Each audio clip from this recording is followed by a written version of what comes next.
Promise I'll keep it short. I don't have a teleprompter anyway, so. Let me start by thanking the Rashtriya Patrakarita Kalyan Nyas for this award. Let me also congratulate them for all the good work that they're doing to promote journalism in India. I think this award and this recognition today is for my team and my channel, and for the journalism that we do, and for the purpose that we hope we serve. What is the purpose, we ask ourselves.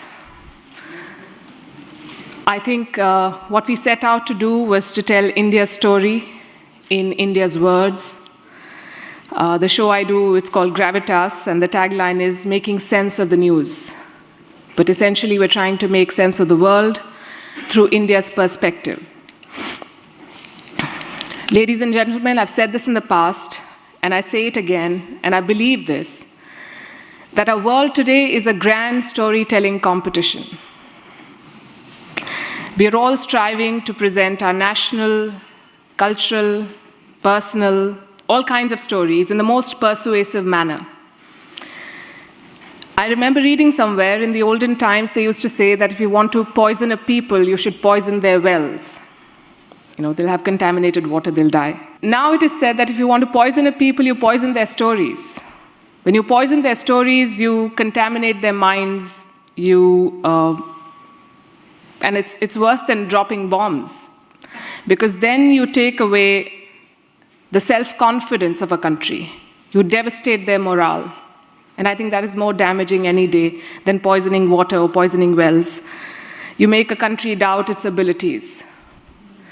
And we Indians have been through a very difficult phase where we were colonized, and while we achieved independence 75 years ago, I think somewhere a lot of us are still colonized in our minds. We need to come out of that. So it is important to tell stories and tell the right stories in the right manner, because stories sway people. They change the course of policies, politics, and indeed the world. And this is my favorite example from the Second World War. America had a list of cities in Japan that they wanted to bomb with the atom bomb. And on that list was the city of Kyoto.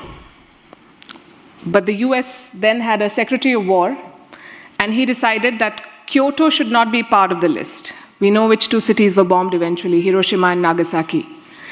He removed Kyoto because this Secretary of War in America had been to Kyoto on his honeymoon, and he saw how beautiful Kyoto is and how rich it is culturally, and he believed that that culture should not be destroyed.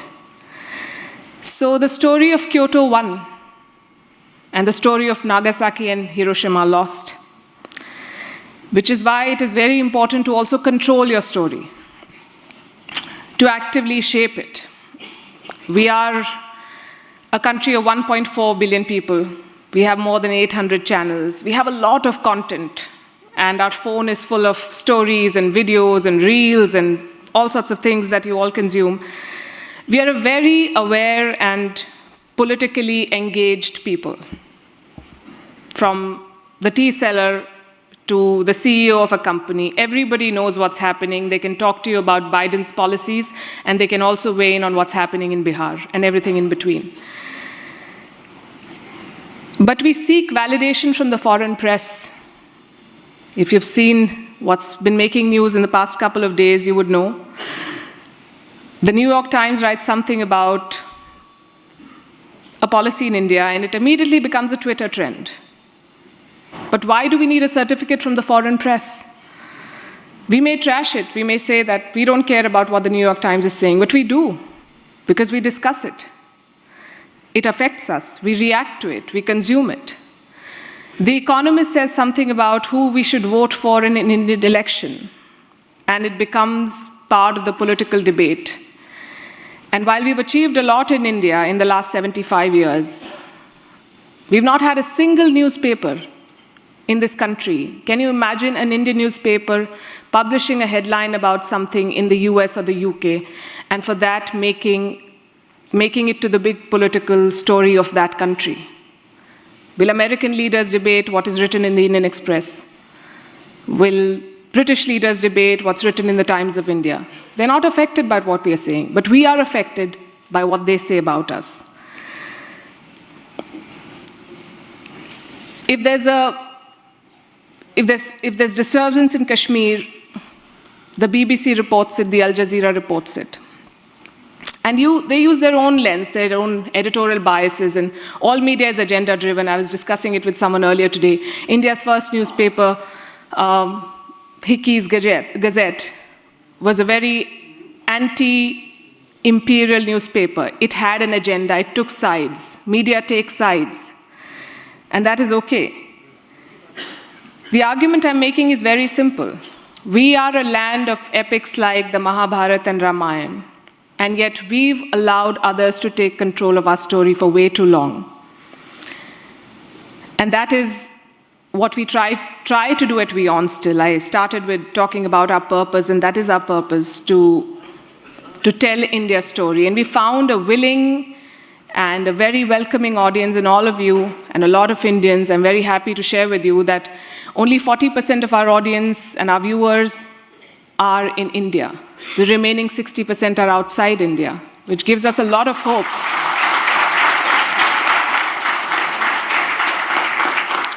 That in Europe, in Africa, in America, in Southeast Asia, there is an audience that wants to listen to India's perspective on what's happening in the world, that wants to know what India feels about global developments.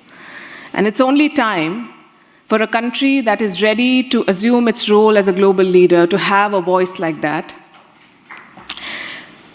When we began this journey in WION 5 years back, we are a young channel, we believed in the product, we believed what we were trying to do. But we never imagined that in so short a time, we'll get the kind of response that we do now. I was in Ukraine earlier this year, and people saw the mic, and there were some Indians, and they walked up to us and they said, "Ye hamara channel hai." And that gives us a lot of encouragement to do more of what we are doing.